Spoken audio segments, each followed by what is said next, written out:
HSPs are particularly good at seeing the beauty in sadness and seeing the beauty in the difficulties of the world, because we know it's essential. You know that you can't have the light without having the dark. And we know that it's important to look at the shadow as well as look at all the positive stuff as well. Many highly sensitive people, and certainly for me, it was a learning journey of not learning that protection is exhausting, and actually allowing yourself to feel and allowing your own emotions to go through and allowing other people's energy and other people's emotions to go through is actually in some ways easier, but the journey to it can often be quite painful. In shamanic practice, it's called becoming the empty reed or the empty vessel, so that things come in, they go through you, you become curious about what it is. And then once you've done that, you just let it through and you let it out, and it doesn't stick to you. You don't retain it.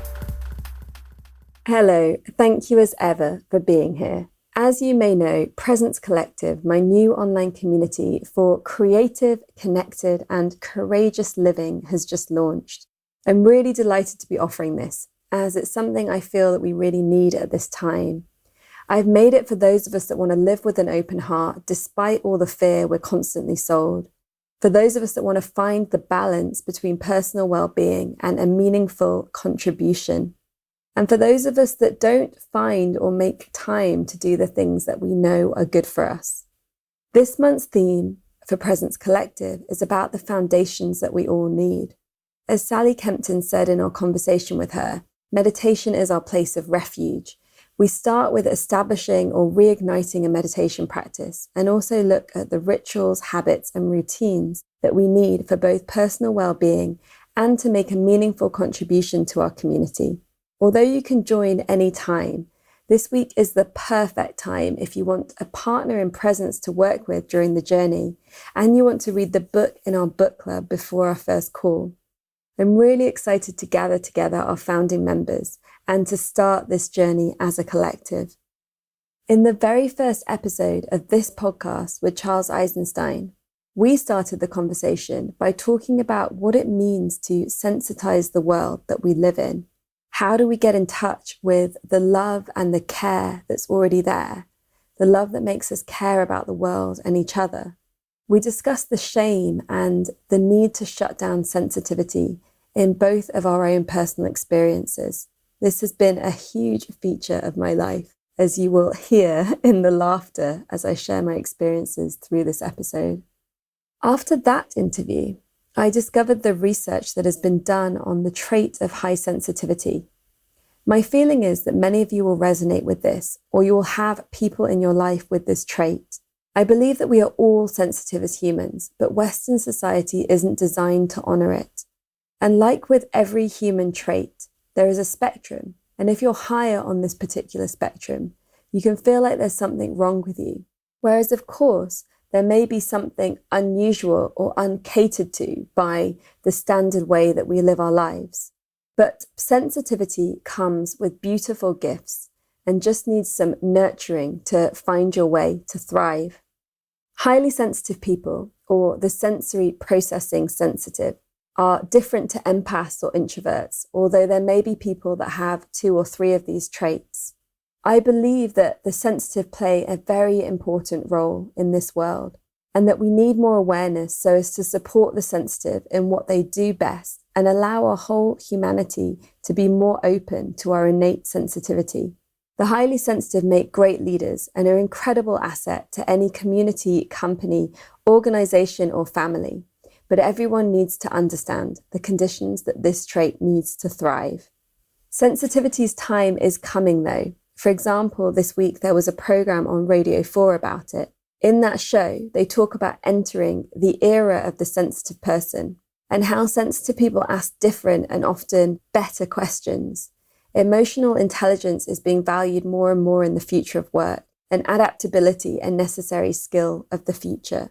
And there is an understanding that HSPs notice things that affect everyone, but they feel it and express it first, which means that HSPs can guide us to make choices that actually suit everyone more. This episode is our first video conversation where we are in different locations. It's not preferable, as I really love the same room experience, but there are reasons that this is important for now. One being that there are some really great guests that want to be on the show, but we are never in the same place. Two being that I want a greater diversity of guests and topics than I sometimes find around me. And three, because I'm always energized by spending time with people in this way, but the travel is often a bit exhausting and can be expensive. So do write in and let us know if you feel that it works and if you can really notice a difference or not of the fact that we are not in the same place. My guest today is Cindy Barnes, who is a counsellor, a therapist focused on working with highly sensitive people, gifted adults, and environmental activists. She has a transactional analysis background and is interested in how HSPs can build resilience and develop their superpowers, as well as working on relational issues and eco-anxiety. Cindy has a special interest in business and work issues due to her previous senior level business background and coaches many CEOs of both large and small organizations. She is MBA qualified and the author of 2 best-selling business books. In this conversation, we talk about emotional leadership, highly sensitive people, and eco-anxiety. For all HSPs listening, thank you for what you're doing and what your being brings to the world. You play a vital, unrewarded, and often unthanked role, but I know that this world and the future needs you. Welcome to The Future is Beautiful, with me, your host, Amisha Gadiali. On this show, we explore the weave between politics, spirituality, creativity, and sustainability. It's time for us to move beyond silos and into an integrated way of being. Every one of us has ideas and personal experiences to share that can lead us to a brighter future. This is the revolution.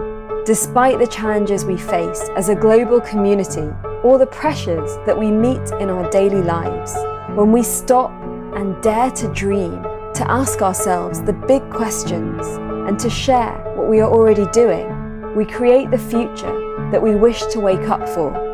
That future is beautiful.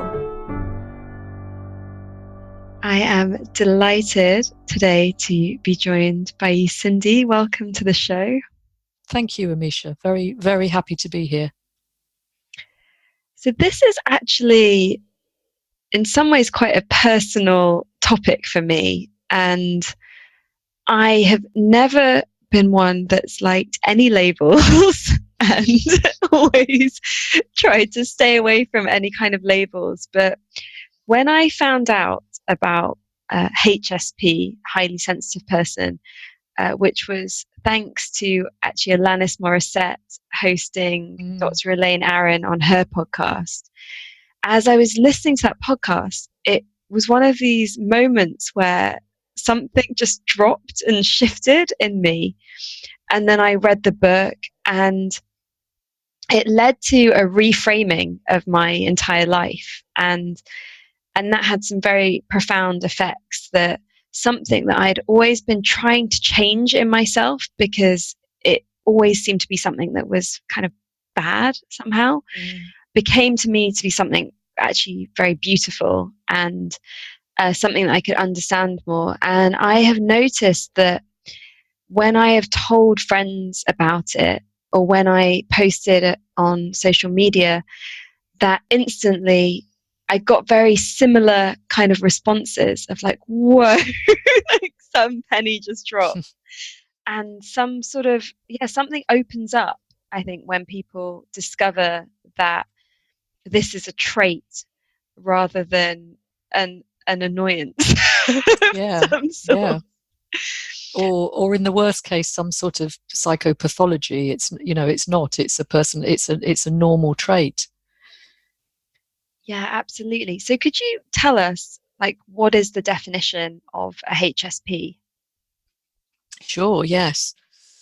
Well, Elaine Aron did the original research back in 1997, so over 20 years ago now. She identified that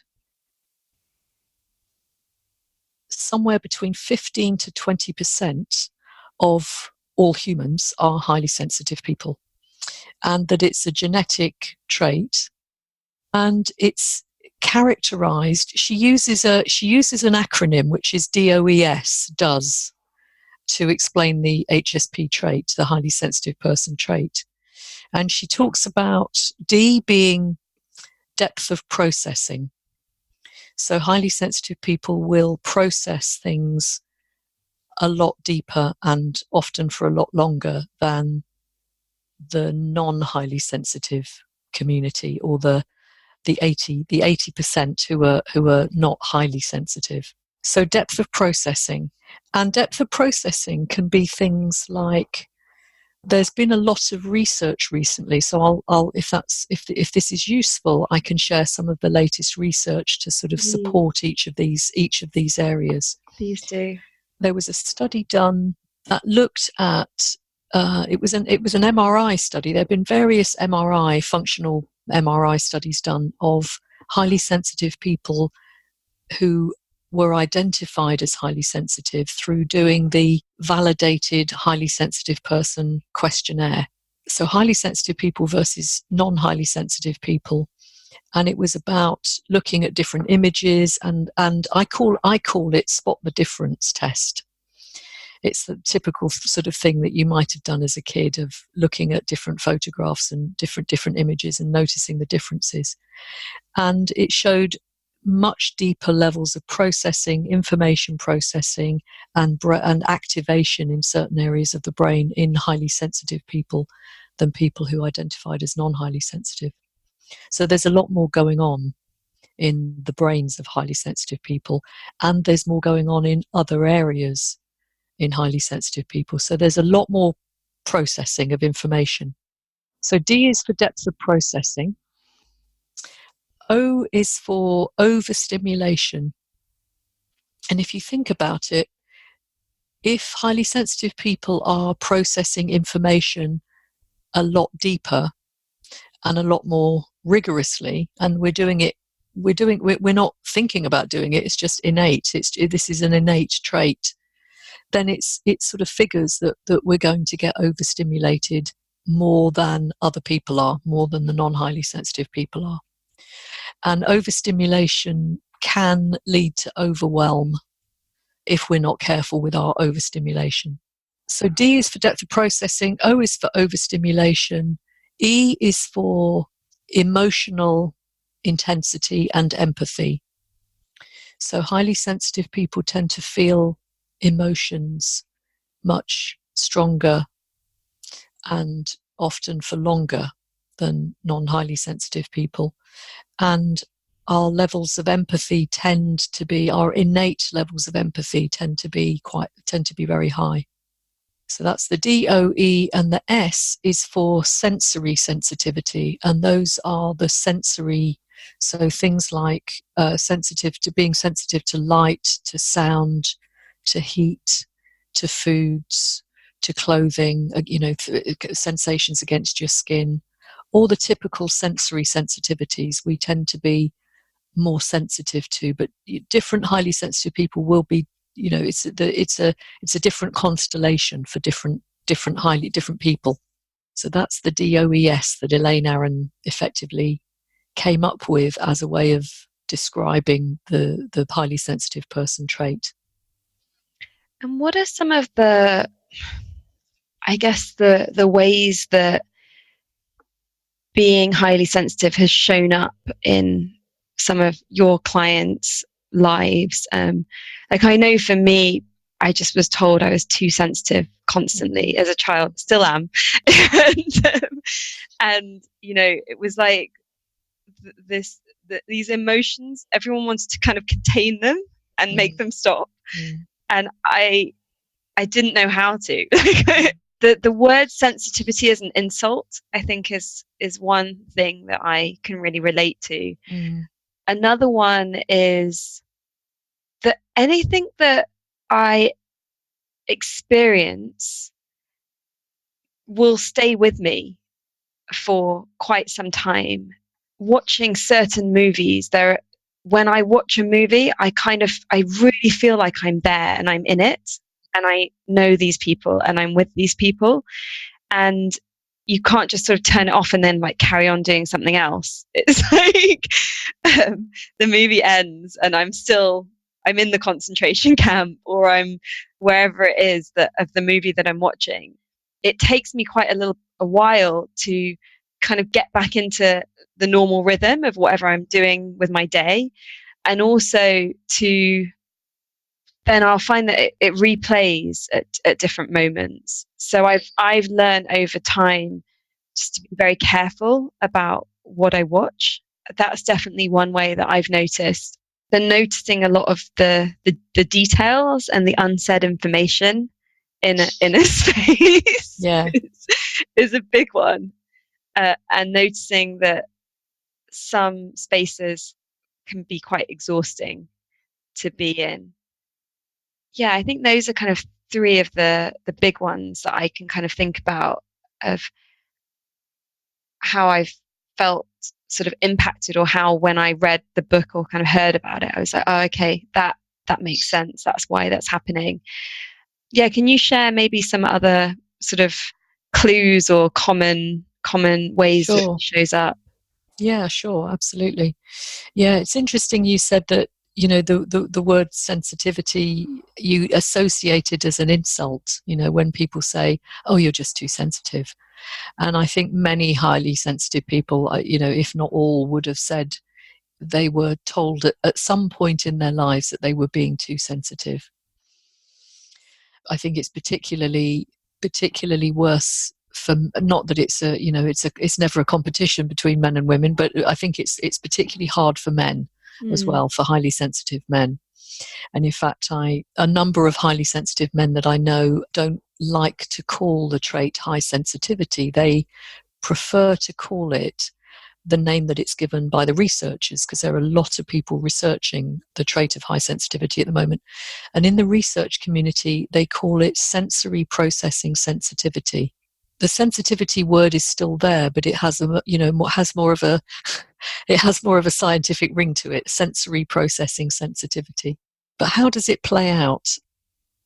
It plays out for, you know, different people in different ways. But I think that the thing that you described about repressing emotions, particularly if you were brought up in a family where either a lot of emotions or certain emotions weren't acceptable or weren't understood, and this idea that we have to contain ourselves, we can't be as emotional, as expressively emotional as we feel we need to be.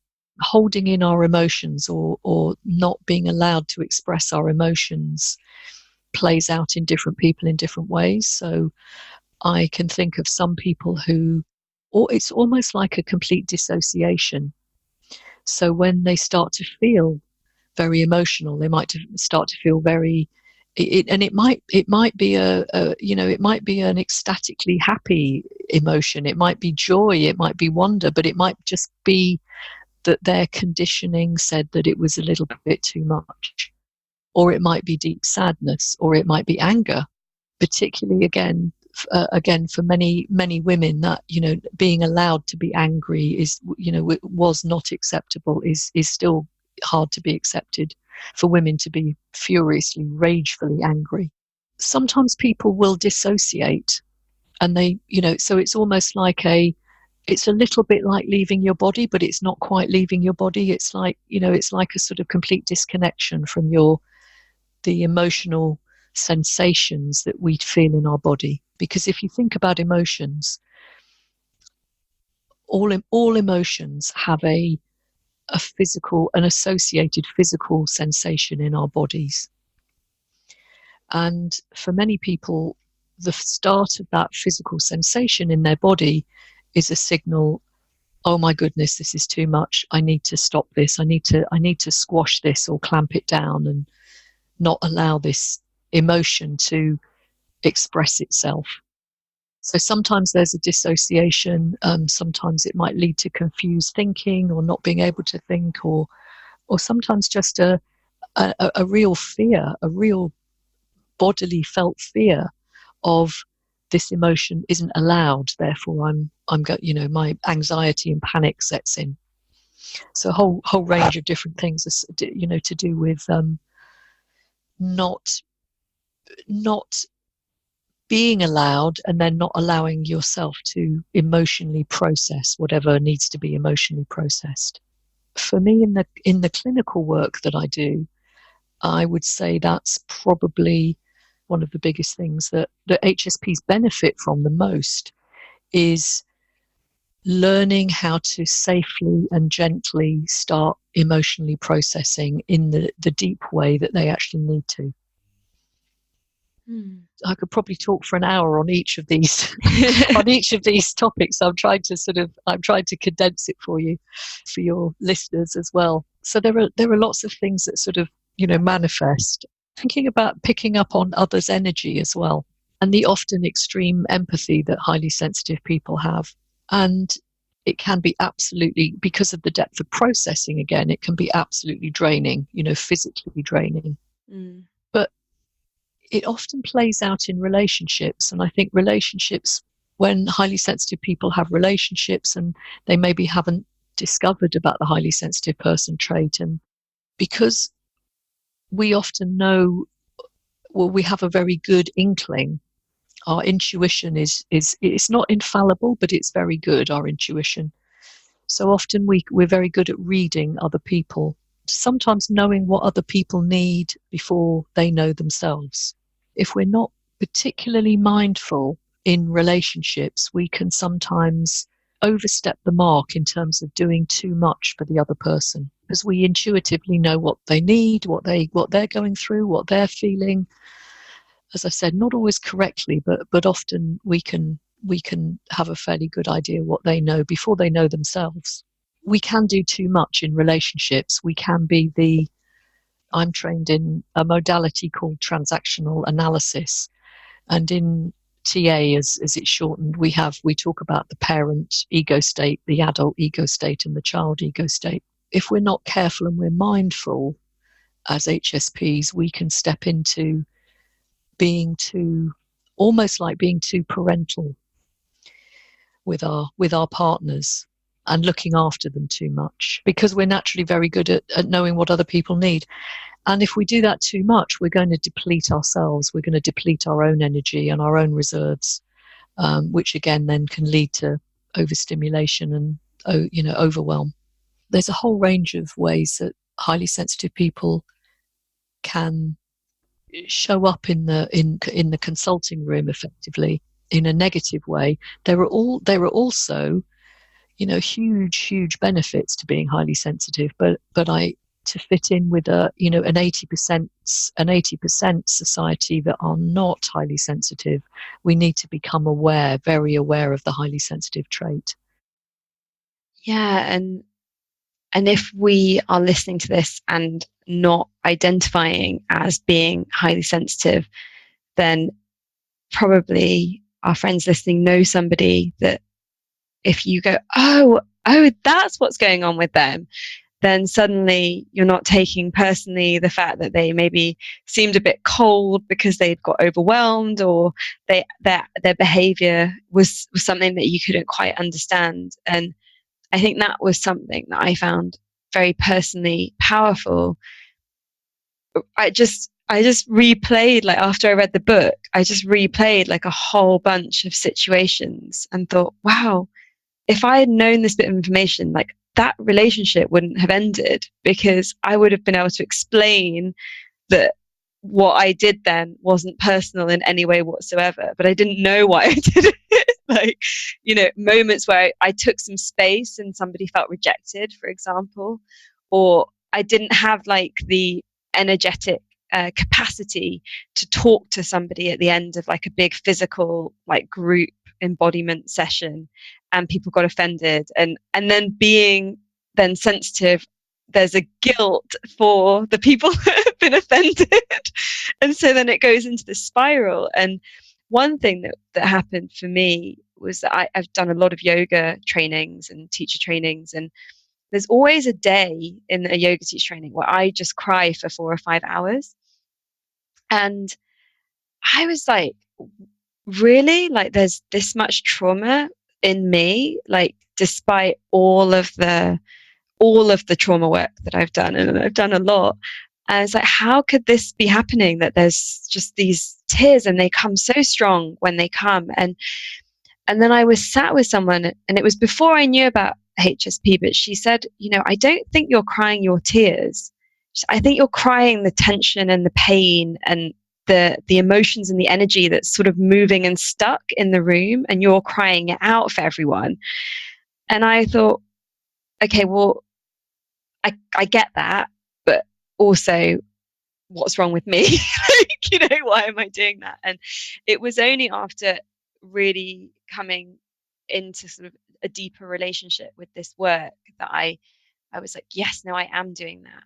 And so then knowing when I go into those spaces that it's going to open up a lot, and I'm also going to get judged as it being that there's some, oh wow, there's a lot going on with her, and realizing that it's not, it's things that are happening in the space. And actually in other cultures, in more ancient cultures and more tribal cultures, if somebody was highly sensitive, it would have been seen when they were a child, and they would have a very important role to play in that community that we actually need. And it would be a trait that was really honored and protected in a certain way. And I feel like the society that I have grown up in and have been building my life in hasn't offered that protection, and hasn't offered that sense of what this can offer that's useful, and that some of it is even seen as odd and strange and woo-woo. Yet a lot of the music, a lot of the poetry, a lot of incredible things that we love in our culture have come through people that have this trait. And so it's really interesting, this balance of how beautiful actually the trait is to have, but then finding its place in a society that doesn't value it. How do we protect that within ourselves, and how do we protect that within society? One of the things that I started doing was running groups for HSPs, support groups and sort of education groups, psychoeducation groups for HSPs, because of that real conviction that there is strength in numbers, that we need to meet other HSPs. We need to have the experience of being with other HSPs to validate and to normalize the trait. And it's so important, it's so empowering, when HSPs get together, it's like no other meeting, basically, because it's generally a group of very respectful, courteous, deep thinking people all getting together, and it's a beautiful experience. And I think, and we absolutely need more of that. We need more HSP gatherings. We need to get more HSPs together to have the experience of being with other HSPs. Beautiful. It's quite different to the kind of introvert extrovert kind of understanding. Can you explain how it's different? Because I think sometimes I kind of hear that, okay, sensitivity is related to like being an introvert, and I personally really identified with what Alanis was talking about, which is being a high sensation seeking and highly sensitive person. And so it's not like, okay, I'm really sensitive, I'm going to go and live in the woods by myself. And it's like, no, I want to be part of the world. Like, I want amazing experiences and adventure, and I want to be around people. And I live for that. And then, and then there's often a recovery time that comes with it, and a balance. And so can you explain a little bit about that? Sure. And you want to make the world a better place. Absolutely. As many HSPs do. I think it's just some want to be out in the world doing it, and some want to be writing or painting or creating music in their cabin in the woods on their own doing it. And I think that's the difference. Yeah, Elaine Aron's research uncovered that about 30% of highly sensitive people are high sensation seekers. And I think there's about 30% are extrovert HSPs. So yes, the extrovert HSPs are typically, when you read about the HSP trait, you wouldn't necessarily identify with an extrovert HSP because they don't seem like other HSPs, but absolutely all the same stuff is going on. The depth of processing, the overstimulation, the emotional sensitivity and empathy, and the sensory sensitivity. It's just that we're more extrovert. I'm a high sensation seeking extrovert HSP as well, so absolutely I identify with that. The thing that Elaine Aron says about the high sensation seeking HSP is that it's like living life with one foot on the brake and one foot on the accelerator.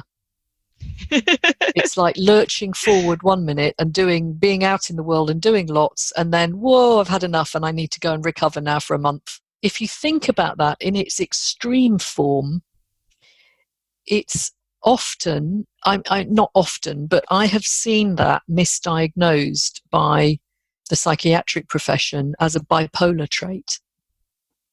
In many cases, it's not bipolar. It's an HSP with high sensation seeking who doesn't know that they're an HSP with high sensation seeking, and it's how to manage that and how to manage the ups and how to manage the downs. Because often when we get overstimulated and we get beyond overstimulation to sometimes that overwhelm state, then that itself can feel like a depression. It can feel like a depression, absolutely. And it is a depression because it's an overstimulation of every cell of our body. Every part of our nervous system has been completely overstimulated.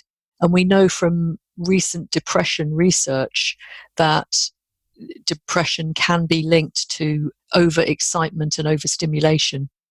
In some cases, not in all cases, but in some cases. So yes, all HSP is not to do with shyness, and it's not necessarily to do with being introvert, because 30% of HSPs are extroverts. One of Elaine Aron's colleagues in the US, Jacqueline Strickland, who's been working with HSPs for a long time. Jacqueline runs the HSP gathering retreats. Another opportunity for HSPs to get together. She has written and done a lot of work on the high sensation seeking and extrovert HSPs. So for you, because as well as being a therapist, you've had been working in business for 35 years, director of a large multinational, not a high stress, high impact lifestyle. How have you found ways to work with these traits so that you can flourish in what you're doing? The first thing I'd say about that is I think age has a factor, because sensitivity definitely increases as you get older. When I look back on my earlier career, I could not have done that now. Absolutely could not have done that now.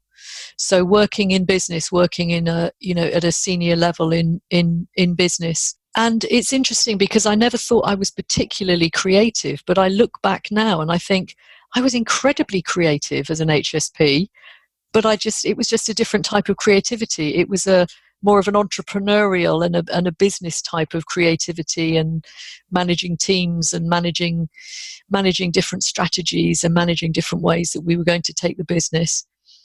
It was just a very different type of creativity from the traditional music or art or understanding of creativity. So I'm sure that there are many people listening to this who are creative in many, many different ways, not necessarily the traditional creative ways. I was always very quick to point things out that weren't working. I've gotten so much trouble for that. Yeah, exactly. So did I in my career. And in fact, at one performance appraisal, I think I got promoted. It was the first time I got promoted to a directorship. And my boss at the time, who was doing my appraisal and had, feedback from everybody else, and said to me, he actually wrote it in the performance review about what a complete pain in the backside I was. So he acknowledged that I was a real pain in the backside because I wouldn't let things lie. So my boss at the time would thankfully appreciated my ability. It wasn't even an ability. It was like I had to do it, just point everything out that wasn't right and point out what wasn't working. It wasn't just on the negative, because I was very good at coming up with, the mantra for the company was, don't bring me problems, bring me solutions. So I was very good at coming up with the solutions of how we could solve all these problems in very creative ways. But I think it was an irritation. It was an irritation to have somebody like me constantly going, and what about this? And what are we doing about this? And how about this? And when is this going to be fixed? And we need to do this for the greater picture, for the greater good of... I think that was definitely my HSP-ness playing out. And generally wanting to... I had very large teams at certain points in my career, and wanting to really treat people fairly, and really wanting to get the best out of people, really, really supporting people and wanting to get the best out of them and help them get the best out of themselves. So I was very big on coaching and providing coaching and support to the team to really get the best out of themselves. But I would say I got to a point where that lifestyle wasn't working for me anymore. And looking back on it now, I think it's definitely an age thing, because sensitivity does affect us more as we get older. That's scary to me when you say that. For your listeners out there, and for you, Amisha, it's good that you know about it now. It's absolutely good, because I didn't know. I've only known about the trait for 10 years. I didn't know about the trait when I was, thrusting through my corporate career and had various different bouts of burnout. I didn't know. I thought I just wasn't up to the mark at certain times. I just thought I could power through, and actually I couldn't. And now I realize why. So it's good that you know about it earlier, because it gives you more tools to learn the positive side of the trait, and how, most importantly, self-care. Self-care for HSPs is so important. Can we talk a little bit about the self-care of what that looks like? Yeah. Understanding the trait and what it means for you, I think, is absolute number one self-care. Learning about the trait as much as you can and really applying it to yourself, I think, is self-care, is absolute self-care. Boundaries are really important for HSPs to learn. I think boundaries are an important aspect of self-care, because our boundaries can be very semi-permeable membranes. And if we're not very careful, we can be completely taken over by other people's energy and what other people want and what other people need, as opposed to what we need and what we want. Learning that can take some time. I find a lot of alone time really helps with that, to really know what I want. I find when I'm on my own, I'm quite clear about what I want to do next, and then when I'm around other people and there's a decision that has to be made, I get very I can't feel what my own center with it is. And so if I don't take that time by myself, which I'm really learning still, especially around when you spend time with family for days and you're kind of all together, and to kind of still take that time. Yes, alone time to really work out. I think that's very insightful, actually, to work out what you want for yourself, so that you're not pulled into what other people want, and so that you can determine, is this my need, or is this somebody else's need?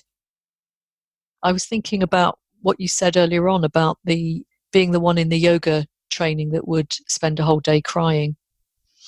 And I think that can be a very positive trait.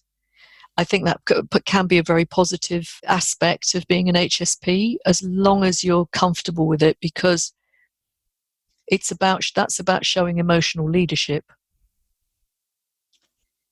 It's sometimes we have to be the first people. We're often the first people to cry, and sometimes it gives permission then for everybody else to cry. Or everybody else to have permission to feel whatever emotion they happen to be feeling. But in terms of, it goes back to the boundary issue, because in terms of knowing, is this my emotion? Is this my sadness? Is this my grief? Is this my anxiety? Is this my anger? Or is this yours? That's a really important self-care boundary to learn for HSPs, to know what's mine and to know what's yours. And sometimes, it might be a bit of both, but to have some clarity around whose emotion is this? Is this mine? Is this yours? Or is this actually something we share between us?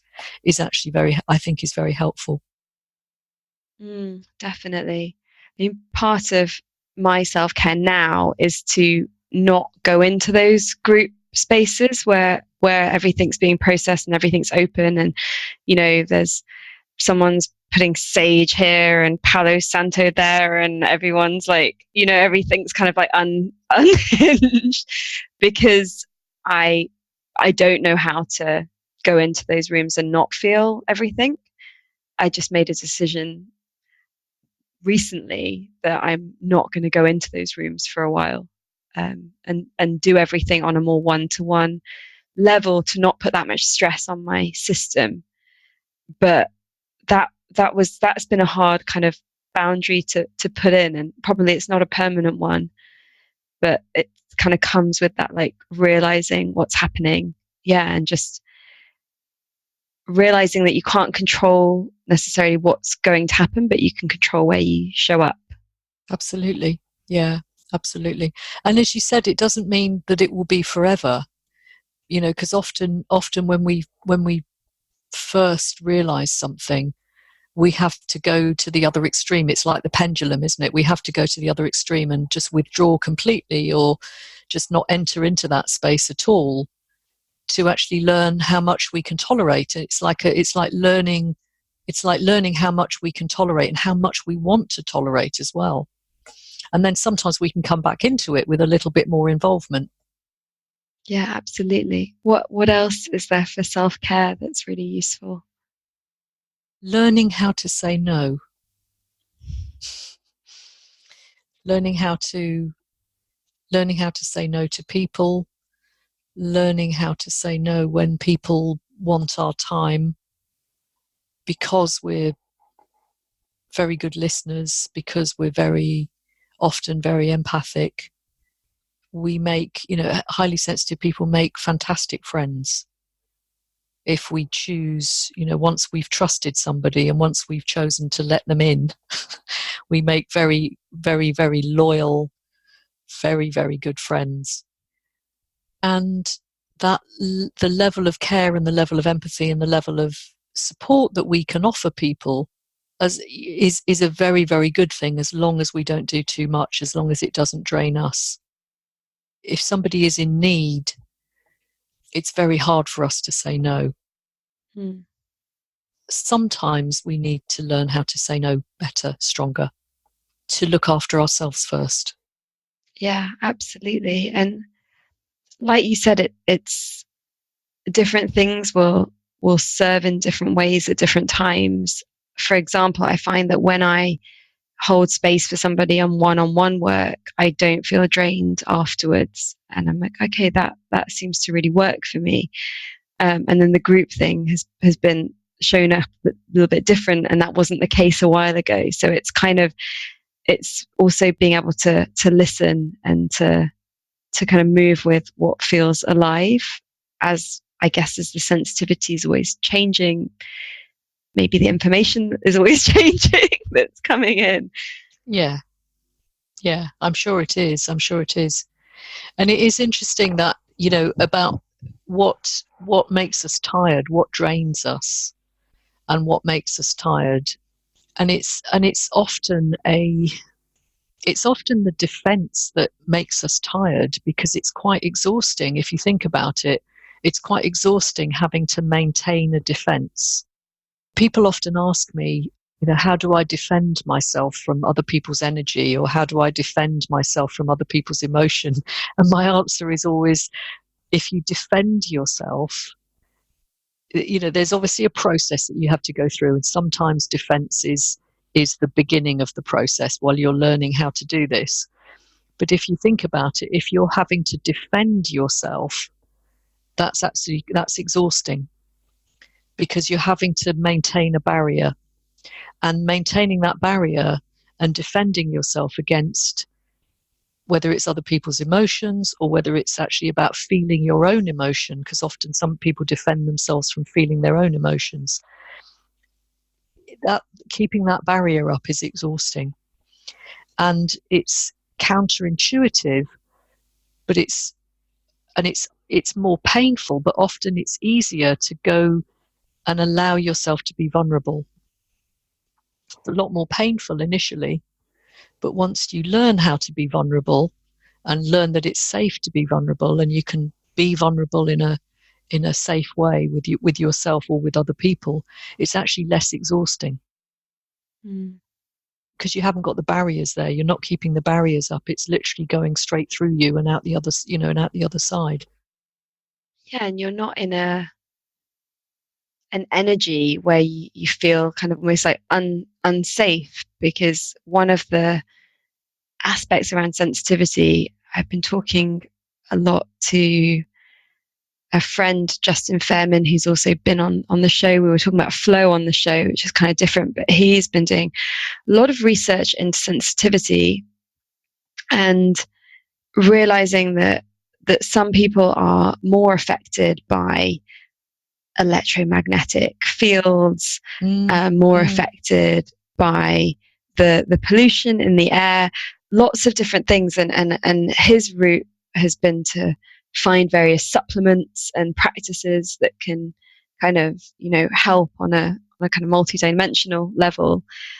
And I think it's really amazing. And I've been trying out some of those things myself, but at the same time, it's like, you don't want to live in fear of the world because this is where we are, and this is the way things are. And these electromagnetic waves are passing through. We're using them right now to have this conversation, to listen to this conversation. We're in them, developing or protecting sensitivity without having to feel like unsafe. Yeah, it's a learning. It's many highly sensitive people, and certainly for me, it was a learning journey of not, learning that protection is exhausting, and actually allowing yourself to feel, and allowing your own emotions to go through, and allowing other people's energy and other people's emotions to go through is actually in some ways easier, but the journey to it can often be quite painful. In shamanic practice, it's called becoming the empty reed or the empty vessel, so that things come in, they go through you learn, is this interesting? Is this useful? Is it, you become curious about what it is. And then once you've done that, you just let it through and you let it out, and it doesn't stick to you. You don't retain it. And that's the way that I feel about emotional processing with ourselves, and also taking on other people's energy, is that if we can get to that point of letting it in, but letting it through us, then it doesn't stick and cause us any, cause us harm. That's beautiful. How do we do that effectively? I definitely have moments where I do that effectively, and then others where it sticks, and it, and I try all of the things, I go and sit with the trees, the things that normally work, and then they don't work. Yeah. I think it's a journey. I really do think it's a journey. But, self-awareness is everything. And one of the huge strengths of being an HSP is that we generally have very, very good self-awareness. We just need that encouragement often from other HSPs, and that, that sort of validation and normalization that our self-awareness is pretty good. Yeah. So trust your self-awareness, trust your intuition about yourself. Hello, this is Amisha. We are just taking a little break from the conversation here. On behalf of myself and the team, I want to say thank you for being part of creating a beautiful future. We make this for you so that we will all have the vision, wisdom, and activism we need at this time to weave a new narrative. Can you help us with this? You can do that by making a monthly donation to the podcast to cover our costs. Just the equivalent of a fair trade banana you might eat or a chai latte you might drink whilst you listen to this will make a huge difference to us. Head to www.thefutureisbeautiful.co/community to become a monthly patron. And the other thing is to tell your friends about this podcast so they can tune in too. Send them a message or post on social media and let them know what you love about it. And whilst you're at it, leave us a review. And now, back to the conversation. Thank you for your loving beauty.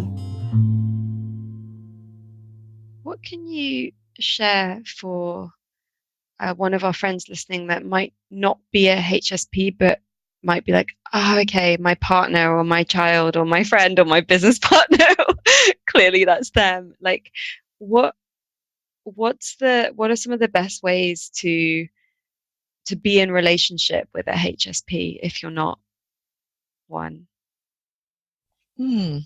Understand that your partner needs time alone and much more downtime. But the first thing I'd say that, this is a real thing. Yeah. This is a real thing. This is an innate, hereditable trait. It's interesting because the latest research has almost identified the gene markers for high sensitivity. So, there's genetic research looking at it at the moment. There's MRI studies looking at it at the moment. There's lots of behavioral studies, acknowledging that this is a real thing. This isn't just some made up thing. It's absolutely a real thing. And it staggers me really that, when I was looking at the research, there is a lot of research around at the moment, an increasing amount of research being done. But Elaine Aron first uncovered the trait in 1997, and it's still not really very well known. Highly sensitive people have got a lot of work to do to give more visibility and more awareness to the trait. Those people that love us can help along the way as well, by really validating the trait and understanding what the trait means for your loved one. And we're talking about it in a very light-hearted, able to laugh at ourselves sort of way in this conversation. But the reality is that living with this trait in a world that's not catering for it is a painful experience. It's isolating. It's, especially as you said, most HSPCs are self-aware, so then kind of aware, then doing a lot of processing and kind of analyzing and kind of working out like, okay, what's going on and how can I, so that in itself is exhausting when you're trying to work out like why, well, I speak for me when I've tried to work out why I'm not responding to a situation as I'm expected to, and that I kind of know that I can't, but that sort of seems impossible to everyone around me. So I'm trying to figure it out, and that in itself is just a very isolating experience. And then to go through all of that emotional processing in a society that still is very closed around the expression of emotion when it's not, on the football pitch, these kind of moments where we can laugh and cry if a team wins or loses, but when something very real is happening in our kind of life, and then it's sort of, oh no, I'm fine. And even in spiritual communities where I guess there's the new age shaming. So, a lot of the new age spirituality is about being amazing all the time. And you can't be amazing all the time if you're feeling. Yeah, where's the shadow? Because the human spectrum, but also what's going on in the world. Yeah, absolutely. And I've noticed in spiritual communities and intentional communities still a fear of emotional expression. It's like we want to have fun here, but whenever we're having fun, there's always something else going on underneath when a group's gathered. So we've been talking about the where it's difficult, and I think it's really important to spend time on that. But let's now talk about the benefits and the beauty of this trait. Yes, and there are many benefits and beauties of the trait. I just wanted to come back. I just wanted to mention something of what you said about spiritual communities, because I have having observed lots of spiritual practices and spiritual communities, I think the best spiritual communities embrace psychology as well as spirituality. And when you have one without the other, it's psychology without the spirituality can be very science driven and can be very a little bit on the cold side. And I think spirituality without the groundedness of the psychology can be a little bit skewed in a different direction. So I think the blend of psychology and spirituality is quite important. Yeah, thank you for adding yes that. benefits okay benefits and beauty.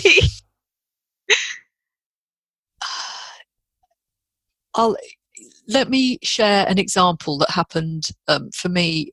Where are we now? June. It must have been early June, I think. I was walking along the road at the back here where I live, and some of the leaves on the hedges, quite high hedges here and very old hedges, some of the leaves on the hedges had just come out, and I was absolutely stopped in my tracks by the different shades of green in this particular hedge. In fact, I took a photograph of it and posted it on social media, and it was like, look at the green, look at the greens. And it was something, and I was laughing to myself at the time because I was thinking people who are going to respond to this are definitely HSPs. Mm-hmm. Because it was just the multitude of different shades of green all in the sunlight. It was almost a spiritual experience. It was just so beautiful. It was absolutely beautiful. So I think that, that depth of experience and depth of emotions. And I was going to say when we can focus on the positive side, but actually I think that HSPs are particularly good at seeing the beauty in sadness and seeing the beauty in the difficulties of the world, because we know it's essential. Absolutely. It's like we were talking about the shadow a minute ago. You know that you can't have the light without having the dark. And we know that it's important to look at the shadow as well as look at all the positive stuff as well. And it's something that we don't shy away from. I think HSPs really we don't shy away from the shadow. We don't shy away from the mess and the nastiness of life and death and destruction, because we know it's a part of the human experience. So depth of experience and depth of feeling, strong self-awareness, I think, is a huge positive. Although our loved ones around us might not see it as a strength. I'm just thinking of my experience when I worked in corporate life and being able to point out everything that needed doing. I think that's a strength. It's just sometimes we have to rein it back in a little bit. Being able to be empathic with other people and often know what they need before they know themselves means that we are often very good at caring. We're very good at caring and looking after others and meeting other people's needs and knowing what's needed in a situation, either on a one-to-one or in a group setting. Very intuitive at knowing what's needed. So we have those sort of intuitive nurturing skills. When we learn about the trait and we get more comfortable with knowing what the trait means to us as individuals,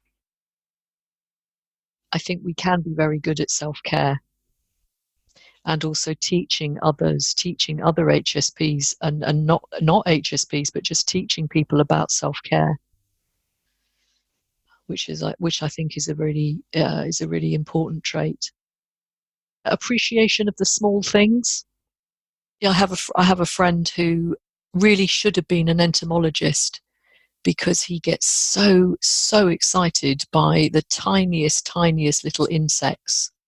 It's so beautiful to watch him and listen to him. But he's also deeply aware of the interconnection of all life, and how we need to, insects are at the sort of, at the one of the bottom of the food chain, and without the insects we won't have the birds, and we won't have the we won't have the mammals, and we need all of this, and we need all this. But he gets so excited about the tiniest little insects and the tiniest little things. It's just beautiful. Yeah, finding sadness in both, finding the beauty in both sadness and joy. As I said before, we're very good. We make very good friends because we're very loyal, and we're very true to our word. Generally, we'll do what we say we're going to do. We don't like letting people down. At a sort of macro level, Elaine Aron calls us the priestly advisors. She talks about how in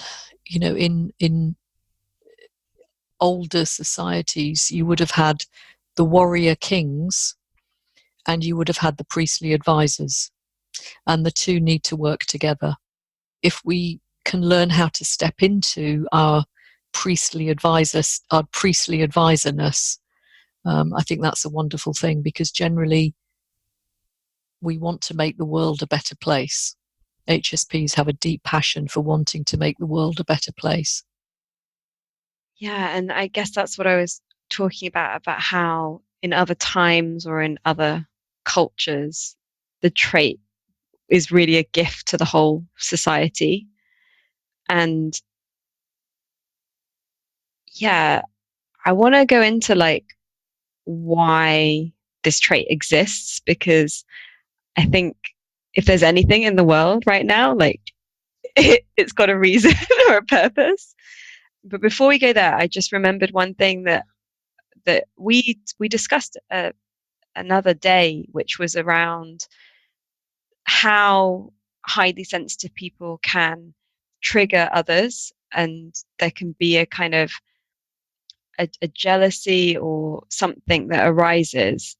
What that's to do with, because then I think for a highly sensitive person, then you feel that, and then that's also, you kind of don't want someone else to feel bad. So then there's a kind of, I think that makes stepping into the role of the trait harder.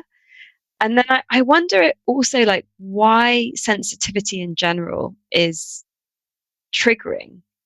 Perhaps it's because it kind of undermines some of the rules that the societal rules and codes, the secret codes that we live by,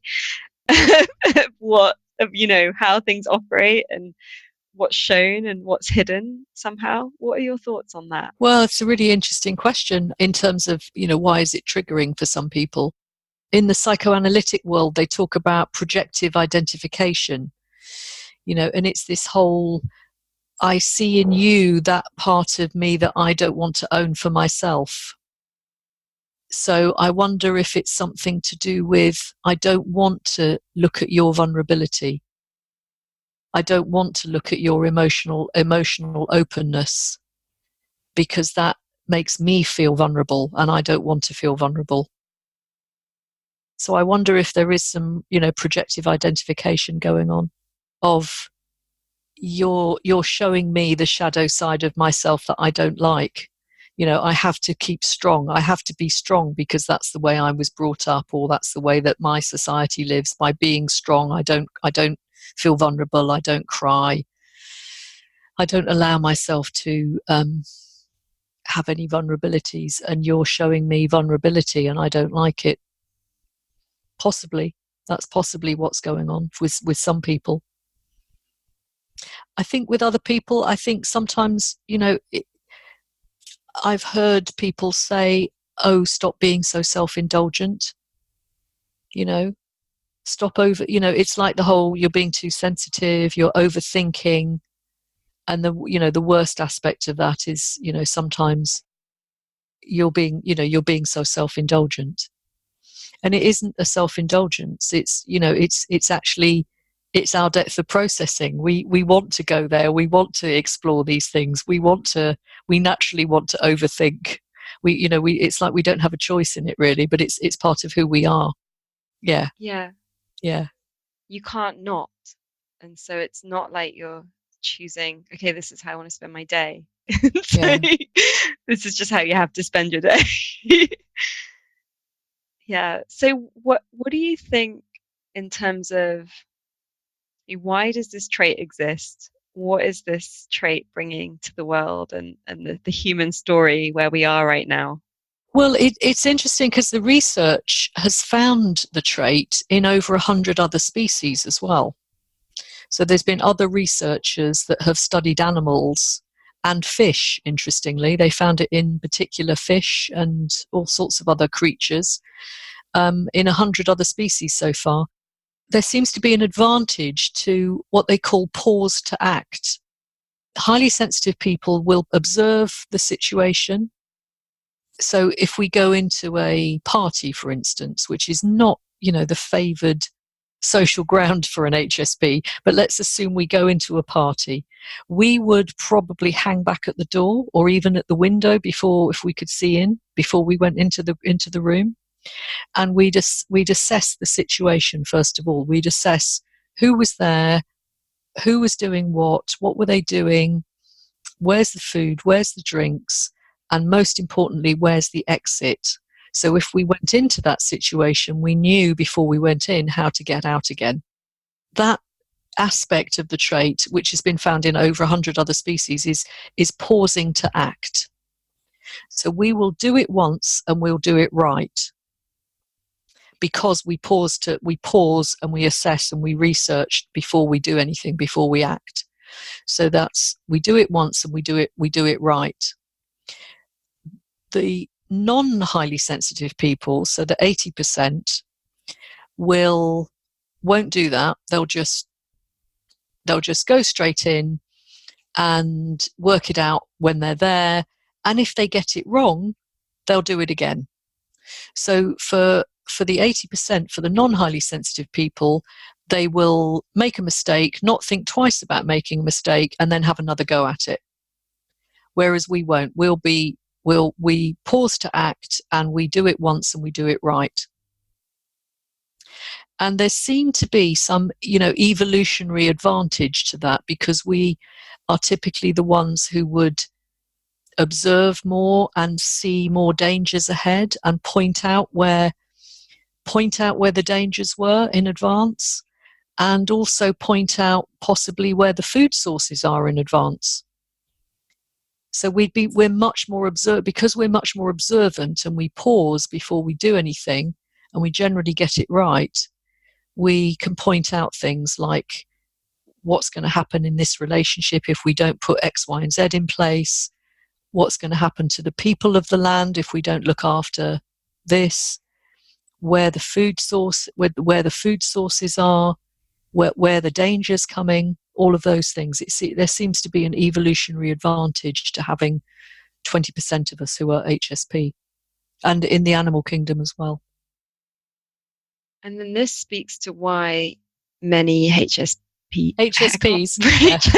I don't, yeah, sounds, I'm not used to using acronyms or labels, so it's hard to keep saying it. But why this trait means that many of the people are healers, are artists, are social entrepreneurs, are writers, our activists are doing things where they're very aware of what's going on culturally, of what's going on kind of on the inner movements inside of people, and where things are going, and are kind of feeling them before the mainstream is feeling them. And so I feel like perhaps with the climate breakdown kind of awareness and movement, that it's a big issue in the hearts of many that listen to this show, and are part of this community. And we've had conversations, and for example, in the deep adaptation group that Jen Bendel started, who's been on the show, a lot of people are thinking, okay, what's happening? And there's fear, there's guilt, there's anxiety around these bigger issues. And I know that eco-anxiety is something that you're interested in and supporting people with.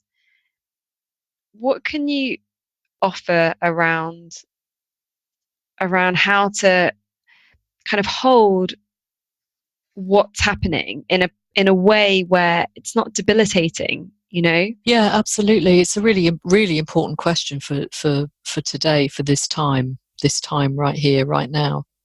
It's something that I've been interested in for many years, and I trained with Joanna Macy some 12 years ago, I think it was 12, 13 years ago, in her Work That Reconnects approach. And I think the approach that she has been talking about and has written about many times, which she originally developed for the anti-nuclear movement, is absolutely, bang on for what's happening to. So yeah, I talk to many people who are either consciously aware of eco-anxiety, or, as you described before, unconsciously aware of eco-anxiety because they've absorbed it from other people around them. Or I think the most important thing we can do to look after ourselves at this time is to connect with other people around these issues. I mean, Joanna's program is called The Work That Reconnects because it's about connecting us back to ourselves, connecting us back to our community, other people, and connecting us back to nature. So it's connecting us back at all levels, effectively. And when myself and colleagues have offered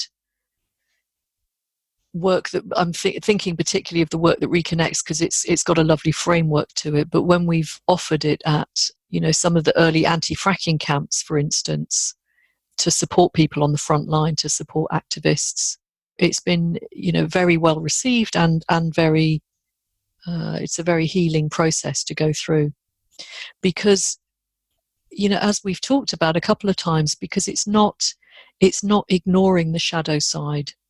It's not ignoring the grief, the devastation, the huge sense of loss at either what we've lost already, at what we potentially could lose.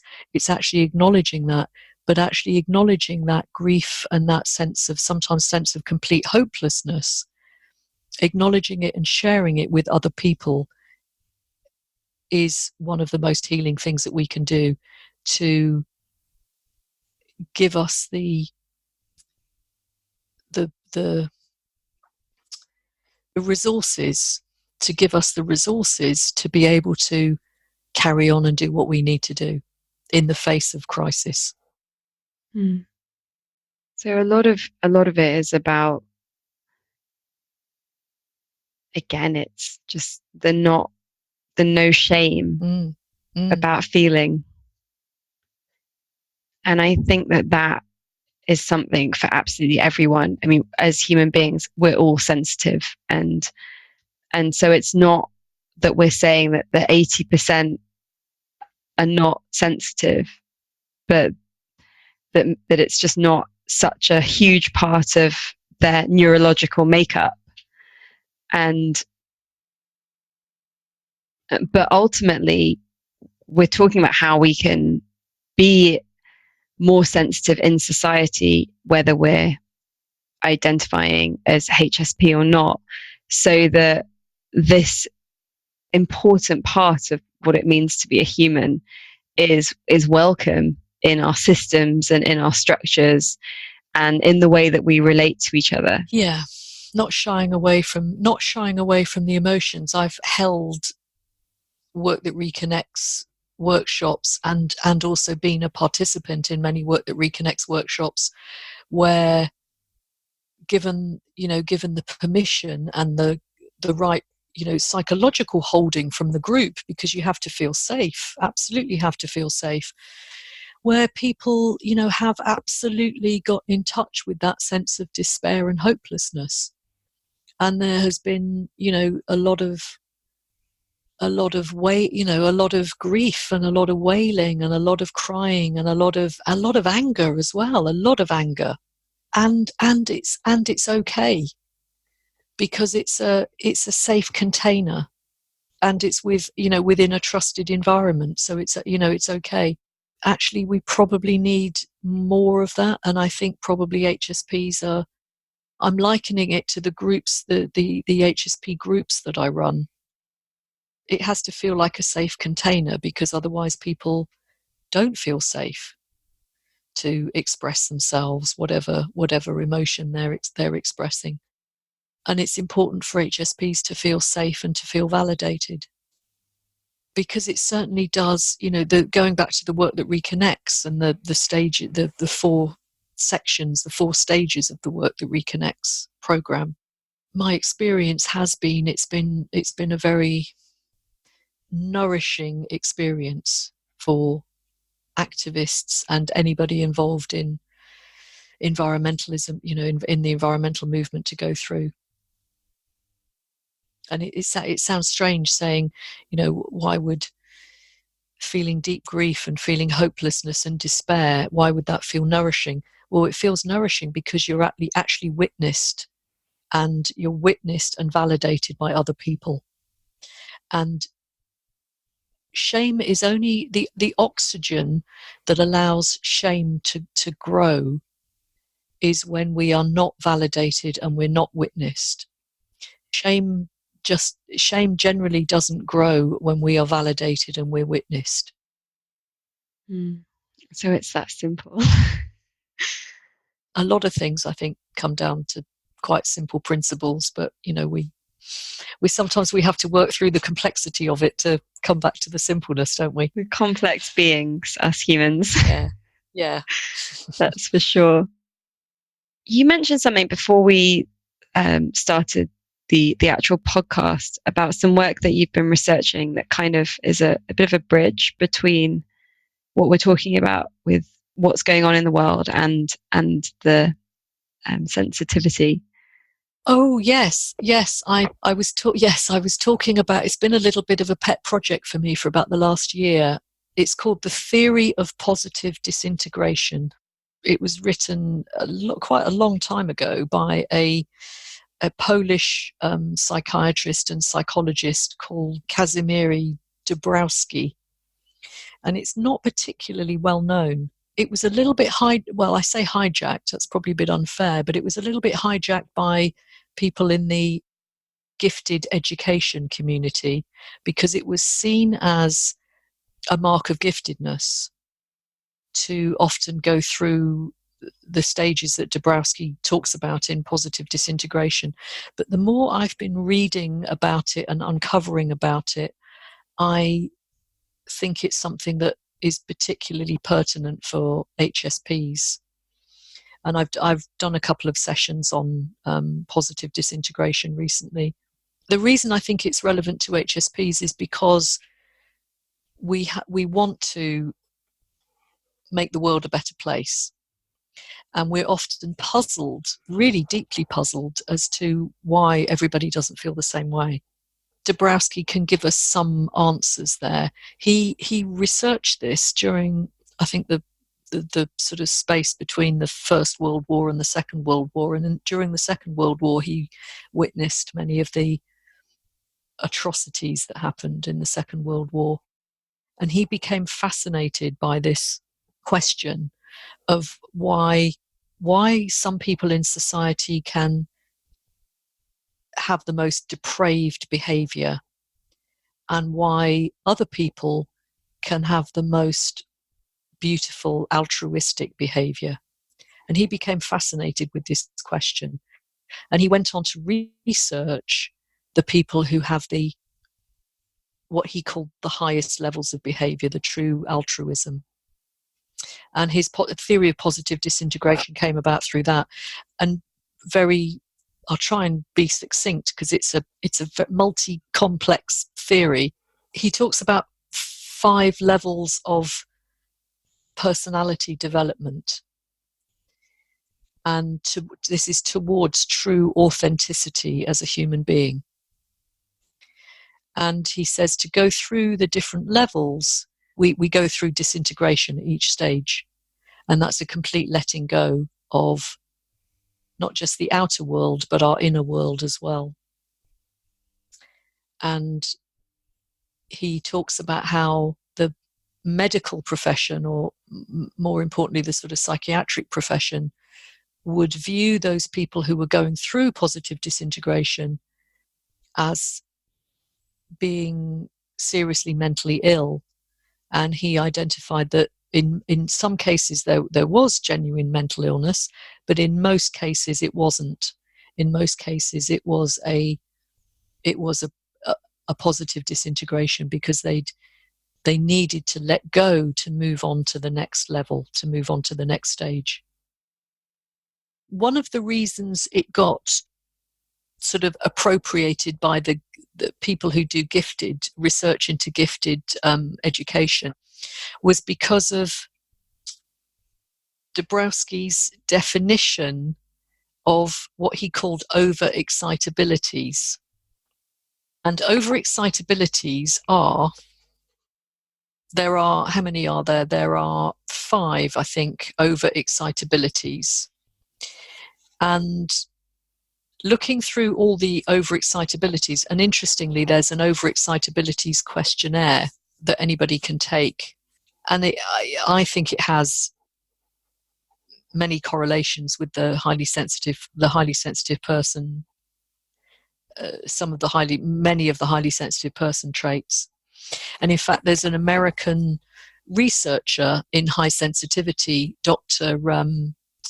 Tracy Cooper, who did some research at the end of last year looking at Dabrowski's overexcitabilities and seeing if there was a correlation with people on the HSP scale. And although this was a very small piece of research, he found that largely the answer was yes, and I'm not surprised about that at all, having looked at it. So the overexcitabilities are, number 1, what's called psychomotor, and that's a physical excitability, effectively, heightened excitability of the neuromuscular system, intense capacity for being active and energetic. Number 2 is sensual overexcitability, heightened experience of sensual pleasure or displeasure emanating from sight, smell, touch, taste, and hearing. That speaks a lot to our sensory sensitivities. Intellectual overexcitability, demonstrated by a marked need to seek understanding and truth, and to gain knowledge, and to analyze and synthesize information. So having a very active mind and being intensely curious and very keen observers. The next one is imaginational overexcitability, which is a heightened sense of play of the imagination and a rich association of images and impressions, frequent use of image and metaphor, and a facility for invention and fantasy, detailed visualization, and elaborate dreams. It sounds almost like psychic awareness. Yeah. Interestingly, one of the pieces of research I uncovered recently was about highly sensitive people and dreaming, and particularly nightmares. And it appears that there is a definite link with extreme dreaming and nightmares with high sensitivity. And nightmares, not just negative nightmares. Some people have positive nightmares, but they're still nightmares because they are so vivid, and so the feeling of intensity, you know, the emotional intensity in them is so strong. So that's the overexcitabilities that Dabrowski wrote about in the 1940s. He talks about a constellation of things happening for people to go through positive disintegration. And he says, number one, there has to be some sort of talent, special talent or ability. And that that can be high intelligence, it can be artistic ability, musical talent, physical ability, some special talent or ability, typically. Number two is there has to be a strong internal drive, a strong internal motivation to want to do things differently, to want to change, to want to, whatever it is, make the world a better place. And number three is there has to be certain combination of the overexcitabilities. It's a character. He described it as a characteristic of the nervous system, involving higher than average sensitivity to stimuli. So if you have those three things together, you're likely to go through at some stage, or maybe all the stages, of positive disintegration. So that's why I think it speaks particularly to HSPs, because I think there are many similarities, many overlaps. And it also shows how these characteristics have been around for a long time. Yeah. And yeah, it's really, a lot of it is really about them finding their place in our societies, so that we can all benefit from what these traits offer. And all of that processing, it's unseen, unrewarded, but very necessary work in the world, I feel. Yeah, absolutely. And also being able to create and hold spaces for the deep pain and the deep ecstasy as well, that can be tapped into. He wrote a lot of poetry, Dabrowski. He wrote a poem called "Be Greeted, Psychoneurotics," which is absolutely beautiful. I mean, if we've got time, I could read it to you, because it's about, I don't know, 15 lines or something. Let's make time. Okay, so this is a poem written by Dabrowski. Be greeted, psychoneurotics, for you see sensitivity in the insensitivity of the world, uncertainty among the world's certainties. For you often feel others as you feel yourselves. For you feel the anxiety of the world and its bottomless narrowness and self-assurance. For your phobia of washing your hands from the dirt of the world. For your fear of being locked in the world's limitations. For your fear of the absurdity of existence. For your subtlety in not telling others what you see in them. For your awkwardness in dealing with practical things, and for your practicalness in dealing with unknown things. For your transcendental realism and lack of everyday realism. For your exclusiveness and fear of losing close friends. For your creativity and ecstasy. For your maladjustment to that which is, and adjustment to that which ought to be. For your great but unutilized abilities. For the belated appreciation of the real value of your greatness, which never allows the appreciation of the greatness of those who will come after you. For your being treated instead of treating others. For your heavenly power in being pushed down by brutal force. For that which is prescient, unsaid, infinite in you. For the loneliness and strangeness of your ways. be greeted. Beautiful. What a wonderful place to end. Thank you so much, Cindy, for all of this amazing information. Pleasure. Thank you very much. Thank you for inviting me to do this today. It's been a real honour.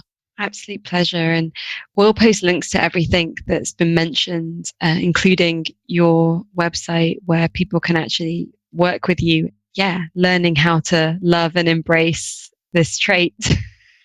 Great. Brilliant. Thank you. And there are also details of the groups on there that people can join. Wonderful. Thank you.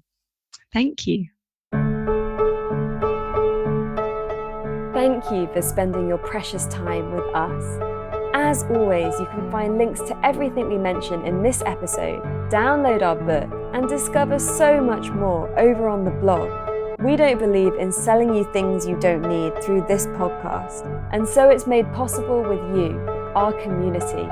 If you loved this and would like to fund our show with a monthly donation or join our online group to connect with other listeners, please visit www.thefutureisbeautiful.co and click on Community and Support. Please also share with friends, hit subscribe, and leave us a review so we can grow.